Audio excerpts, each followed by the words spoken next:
दोलोनि गाहाय दैदेनगिरि हाग्रामा महिलारिखौ रैखाथि होनायाव ओंखारदों बिपिएफनि गुबुन सासे दैदेनगिरि काम्फा बरगयारिया।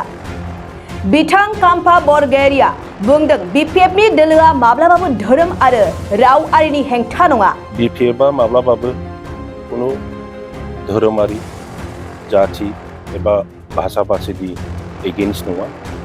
बबेखानि हाग्रामा महिलारि आरो बिपिएफ दोलोखौ लोरबां खालामनो थाखायसो गुबुना फाव फान्दायदों होननानै फिनजाथाय खालामो। बिथां बरगयारिया बुंदों बिपिएफनि गाहाय हाग्रामा महिलारिया ओनसोलाव मोजां खुंथायनि थाखायनो सरकाराव फैनो नाजाबाय थादों।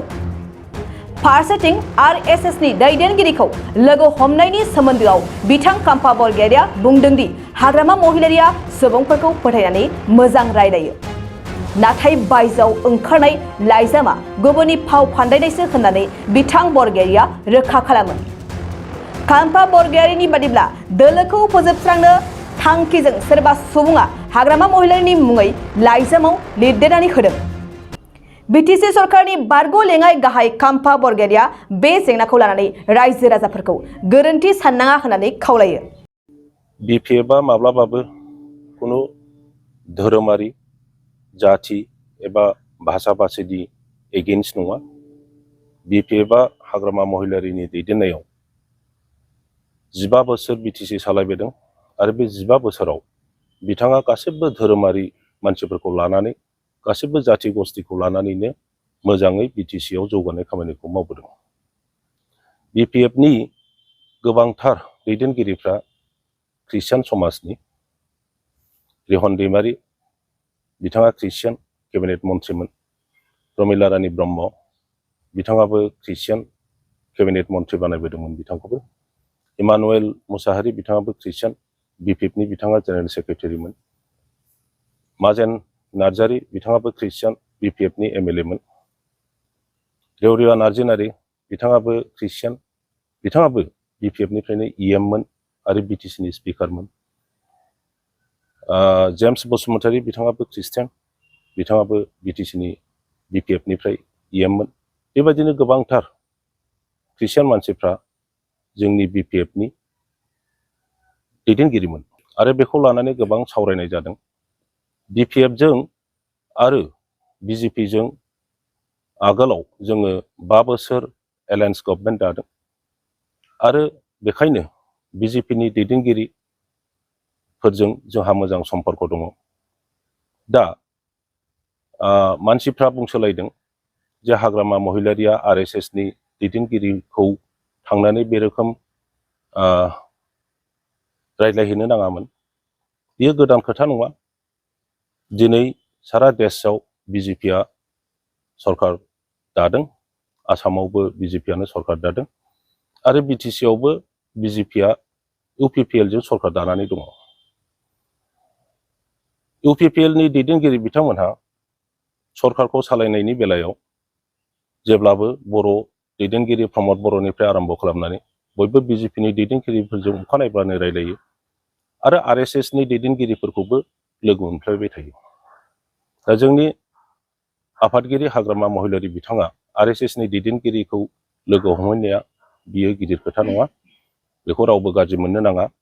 जोंनि बिटिसिनि मोजांनि थाखायनो निस्सय बिथाङा माखासे आइडिया लानानै बा मोजांनि थाखाय बिथाङा हयथ' बे खामानिखौ मावहैदों। आं दहायनो बुंखाबाय जे बिपिएफआ खुनु धोरोमारि मानसिफोरनि एगेन्स्ट नङा, खुनु जाति गस्थिनि एगेन्स्ट नङा। दा मा परिस्थितियाव जोङो टिभियाव नुनाय बायदि ख्रिस्टाननि सम्पर्के लिरनाय जादों बेखौ आं सानो जे बिपिएफखौ धंस' खालामनो एबा हाग्रामा महिलारिखौ धंस' खालामनो बिनि इमेजखौ गाज्रि खालामनो माखासे मानसिफ्रा षड़यन्त्र खालामबाय थादों। हयथ' आरएसएसनि दैदेनगिरिफोरखौ लोगो हमनायाव सोरबा बिथांखौ धंस' खालामनो नागिरनाय मानसिया बाहागो लाफादों आरो जों बयबो बिपिएफनि मानसिफ्रा बिपिएफ मोजां मोनग्रा आरो दैदेनगिरिफ्रा बयबो मिथिगौ जे हाग्रामा महिलारि बिथाङा माबायदि मानसिफोरजों रायलायो, बियो अनेस्टलि रायलायो, मानसिफोरखौ बिश्वास खालामो। हयथ' बे सिटिआव सोरबाया षड़यन्त्र खालामनानै बेखौ लिरदेरना होदों आरो लिरदेरना होआखैमोनब्ला, बे षड़यन्त्र गैयामोनब्ला बे लाइजामा, हम मिनिस्टारनो होनाय लाइजामा माबोरैहाय लोगो लोगो आसामनि मिडिया मानसिफोरनि आखाइ आखाइ बोरै सौफैखो? बेनिफ्राय मोनसे प्रुफ जायो जे जाय मानसिया बेखौ लिरदेरहोदों बेहा बे कनस्पिरेसिया दंखायोमोन आरो बिपिएफखौ धंस खालामनो जोंनि गेजेरावहाय भुल बुजाबुजि लाबोनो थाखायनो बे षड़यन्त्रनि खालामनानै उद्देश्यखौ लानानैनो मिडियायाव इमिडियेटलि बेखौ सार्कुलेट खालामनानै होदों। आङो जोंनि रायजो राजाफोरनिसिम आं खावलायो बेखौ लानानै जेन' भुल बुजाबुजि जाया, जोंनि आफादगिरिनि सायाव भुल बुजिया आरो बिपिएफ पार्टिखौ भुल बुजिया। जोङो जेब्लाबो रायजो राजानि मोजांनि थाखायनो मावलांबाय थागोन।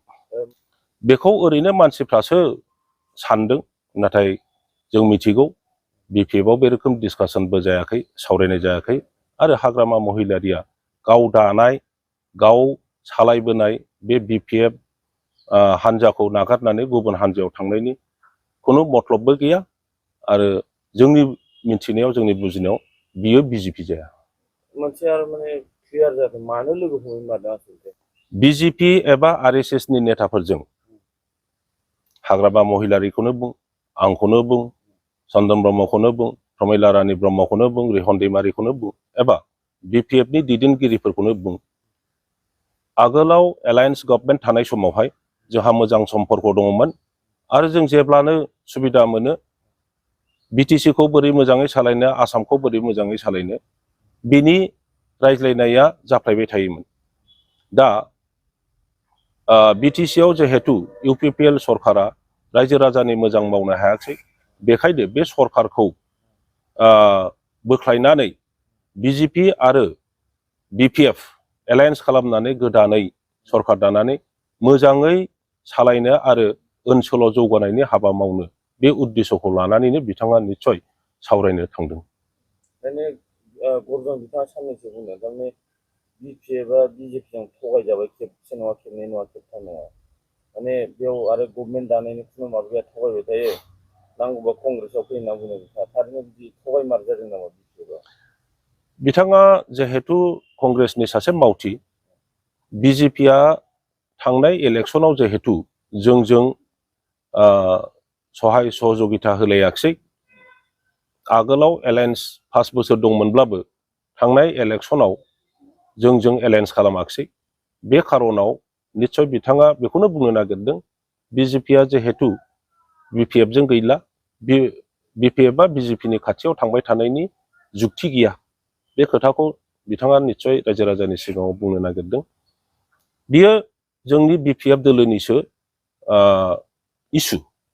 दा बे इसुखौ मा खालामनाया मोजां, मा रोखोम राजनितिखौ लांनांगोन, बेखौ जोंहा दल दङ आरो बे बिपिएफ दलनि नेताफोरनि गेजेराव बेखौ सावरायलायनानै खालायगोन। दिनैनि दिनाव बिजेपि जानाय एबा कंग्रेस जानाय बिनि बिपिएफआ सावरायाखै, नाथाय जों मिथिगौ जोंनि बिटिसिआव मोजाङै जुदि जौगानायनि खामानि मावनांगौब्ला, जोंनि राजनितिखौ सास्टेन खालामनांगौब्ला जोङो बबेबा मोनसे बिग फर्स, माने बिग पलिटिकेल पार्टिजों जोङो एलायन्सआव थानांगोन एबा जों थाखागोन।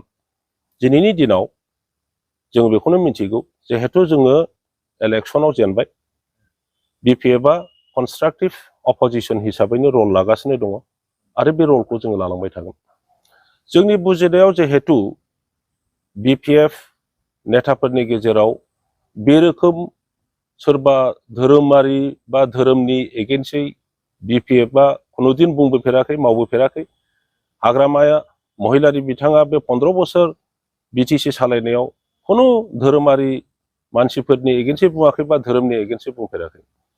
दिनैनि दिनाव बे रोखोम जानाया निस्सय सोरबाया षड़यन्त्र खालामदों आरो बिथांखौ मिसलिड खालामदों। हयथ' महिलारि बिथाङा बे लाइजामाव ख्रिस्टाननि एगेन्स्ट बा ख्रिस्टाननि खोथा जे लिरदों बेखौ मोजाङै हयथ' बियो मिन्थिनोबो मोनाखै। आं बेखायनो बुंदों जे षड़यन्त्र खालामनानै बेखौ खालामनाय जादों, लिरनाय जादों आरो बेखायनो सासे हम मिनिस्टारनो होनाय सिटिकआ माब्रैहाय मिनिटआवनो आवारावनो आसामाव मोनफ्रोमबो मिडियानि मानसिफोरनि आखाइ आखाइ बे सिटिकआ बोरै सफैखो? निस्सय सोरबा सासे बे षड़यन्त्रखौनो खालामदोंमोन आरो ओंखायनो लोगो लोगो बियो माने पाब्लिक जादों।